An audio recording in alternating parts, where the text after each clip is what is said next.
Ni Maître Evode Uwizeyimana aherutse kugirwa senateri n'umukuru w'igihugu cy'u Rwanda Perezida Paul Kagame. Mu by'ukuri uyu mugabo rero akaba yatangajwe n'imikorere idahwitse y'inkiko z'i Rubavu. Mu by'ukuri byagenze bite rero? Senateri Maître Evode Uwizeyimana na nyina w'umwiza Letitia bari mu ruzinduko rw'akazi mu karere ka Rubavu kuri uyu wa mbere tariki ya 9 Ugushyingo 2020. Batangajwe n'imikorere y'inkiko zo muri aka karere ka Rubavu zidafata abahoze ari abayobozi ba koperative Dukunda umurimo Coadu bagafungwa nyuma y'uko banyereje umutungo wa koperative, bakaba rero bitaba inkiko bagataha cyangwa se ngo imitungo yabo ifatirwe. Uko rero gutungurwa kw'aba basenateri n'imikorere y'inkiko zo muri aka karere ka Rubavu ntaho bitaniye n'ibyavuye mu bushakashatsi bukorwa buri mwaka n'ikigo cy'igihugu gishinzwe imiyoborere RGB. Muri ubushakashatsi bwa karindwi bw'urwego rw'igihugu rw'imiyoborere RGB bugaragaza uko abaturage babona imiyoborere n'imitangire ya serivisi mu nzego zibegereye, mu cyiciro kigaragaza rero icyizere abaturage bagirira inzego z'ubuyobozi. Bagaragaje ko bizera inkiko zo mu karere ka Rubavu ku gipimo kingana na 89.50%, aho mu ntara y'Iburengerazuba akarere ka Ngororero kaza ku mwanya wa kabiri mu gafite inkiko zitizerwa, mu gihe aba baturage bo muri utu turere bizera Perezida wa Repubulika ku gipimo kiri hejuru ya 99.7% nk'uko bikubiye muri ubwo bushakashatsi. Hanyuma rero ubwo aba basenateri basuraga ibagiro rya Coadu, ni ukuvuga Maître Uwizeyimana Evode ndetse na Letitia, abanyamuryango b'iyi koperative nibwo bagejejweho ikibazo cy'abayobozi bahoze bayobora iyi koperative banyereje umutungo. Nubwo biri mu nkiko, bakaba bakeneye ko izi inzego mu by'ukuri ngo zababa hafi cyane. Musabyimana Nyarubisi Bertin, umuyobozi wa Coadu, akaba rero yabasabye ko baba hafi mu gukurikirana ikibazo cyabo nk'uko yabisabye aba basenateri barimo na Maître Evode Uwizeyimana. Yagize ati twafashe ideni rya miliyoni 180, abayobozi bazikoresha nabi, bagura ibikoresho mu Rwanda batubeshya ko byavuye mu Bushinwa, biguzwe ibihumbi 100 ngo by'amadolari, none byatangiye kwangirika. Bishyize hamwe na ba rwiyemezamirimo wubatse ibagiro badushyiraho umwenda wa miliyoni 345 bakoresheje imikono y'abanyamuryango, bituma rero dutsindwa urubanza, ariko byaje kugaragara ubu ngubu barafunzwe. Yakomeje avuga ko rero ko imbogamizi bafite ari uko bamwe bakatiwe bakaba barabuze, ariko bakaba rero ngo bitabira urubanza inzego zikirengagiza ko bakabaye bafunzwe. Asaba rero ubufasha bw'abasenateri nk'uko uyu muyobozi w'ikoperative Bertin yakomeje kugenda abivuga. Senateri Maître Uwizeyimana Evode yatunguwe n'ukuntu baza ntibafatwe, abizeza ubufasha. Yagize ati baraza mu rukiko bagataha badafashwe, kuki batabafashe? Tuzabaza turebe, muduhe nimero y'urubanza tuzagerageze gukurikirana, turebe uko urubanza rwatangiye n'imikirize y'urubanza, turebe nuko impande zose mu by'ukuri uko bimeze.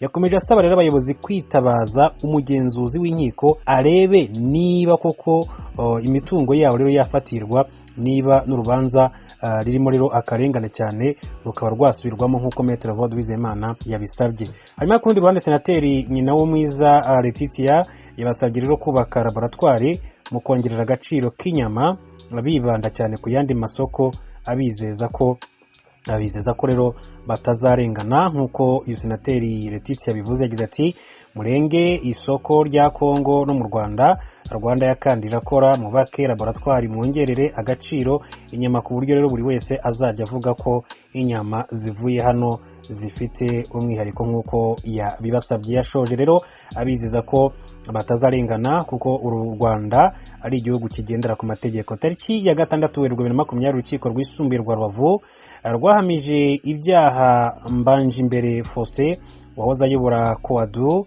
Rwango Jean Claude wari umunyamabanga, Hakizimana Hassan na Nzabandora Theogene bari barwemezamirimo bubatse iribagiro, Ndagijimana Théophile wari ukuriye komite ngenzuzi, na Hamuri Bahati wari noteri w'umurenge wa Rubavu.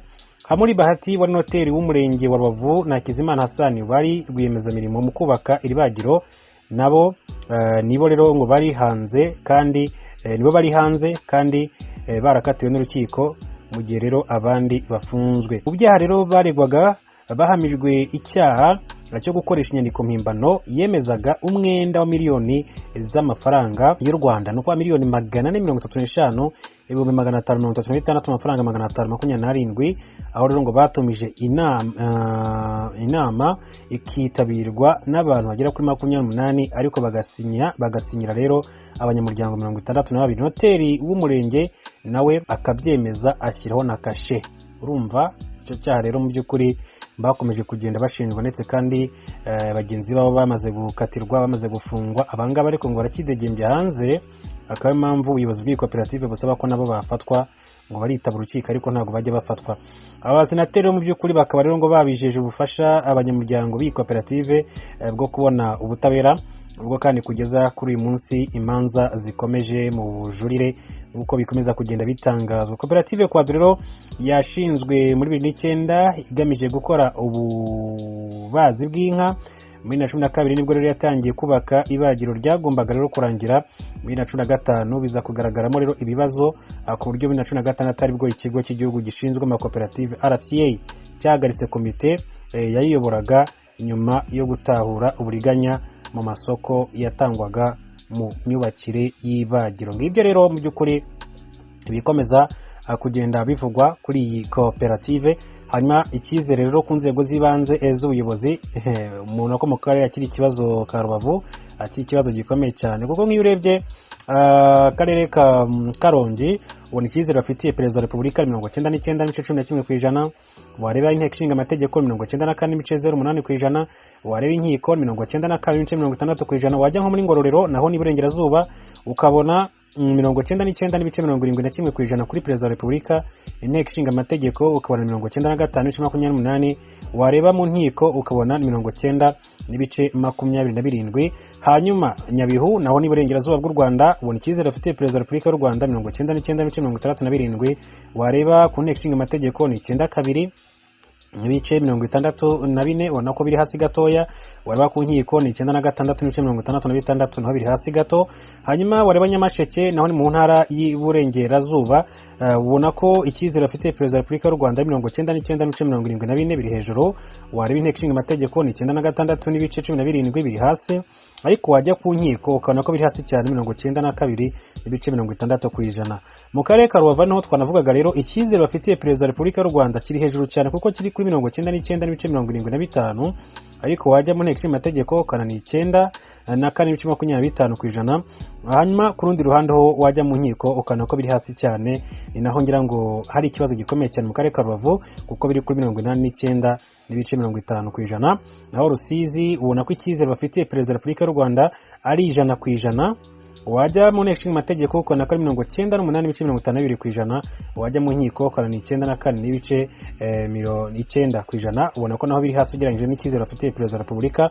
Hanyuma mu karere ka Rutsiro ubona ko icyizere afitiye perezida wa repubulika y'u Rwanda 99.38%, wareba inteko ishinga amategeko 96.89%, wareba inkiko ukana ko ari 94.72%. ubona ko mu by'ukuri ku bijyanye n'icyizere abaturage bagirira inzego z'ubuyobozi cyane cyane rero iyo bigeze ku rukiko usanga ari ikibazo gikomeye cyane.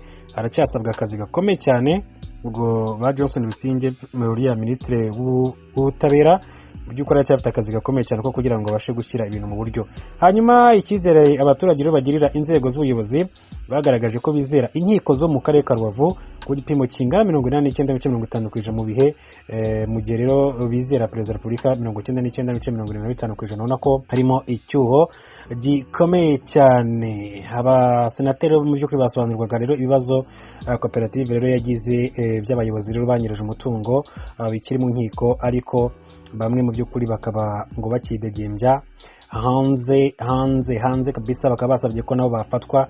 Icyakora ku rundi ruhande Maître Vode Uwizeyimana senateri ndetse na nyina w'umwiza Letitia bakaba babijeje ubufatanye ko ikibazo cyabo kigomba kuzagira icyo gikorwa.